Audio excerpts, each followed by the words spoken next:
안녕하세요. 장세필 변호사입니다.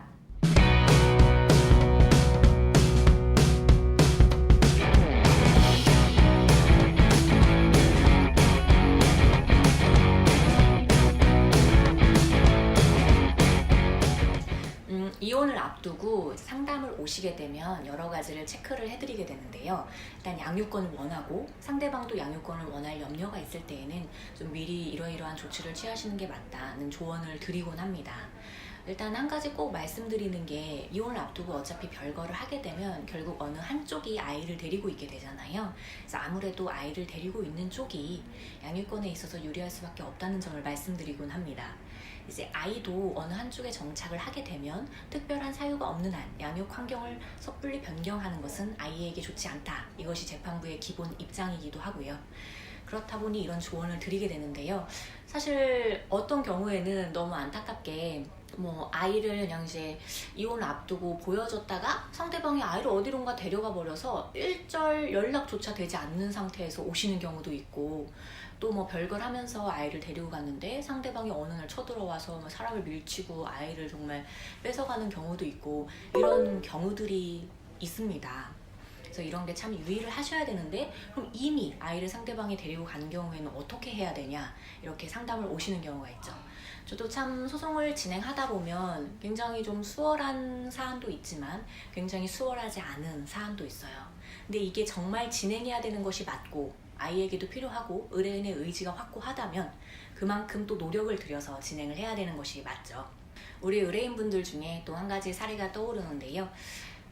우리 의뢰인분이 이제 전업주부로서 아이를 늘 케어하고 단 하루도 아이와 떨어져서 자본 적이 없고 말 그대로 양육을 전담한 분이었어요. 근데 이제 상대방의 폭언이라든지 아이 앞에서도 계속되는 이런 폭력적인 행동이라든지 이런 걸로 인해 결국 정말 참고 참다가 이혼을 결심을 하시고 이제 친정에 와서 아이를 데리고 있었는데요. 사실 이런 경우에도 정말 이혼 의사가 확고하다면 빠르게 소송을 진행해서 아이의 양육 환경을 임시로라도 안정시키는 걸 권해드리고는 합니다. 근데 그렇게 이제 하지 않고 협의를 계속 시도하려다가 별안간 이제 상대방이 와서 아이를 뺏어가는 그런 사태가 발생을 한 겁니다.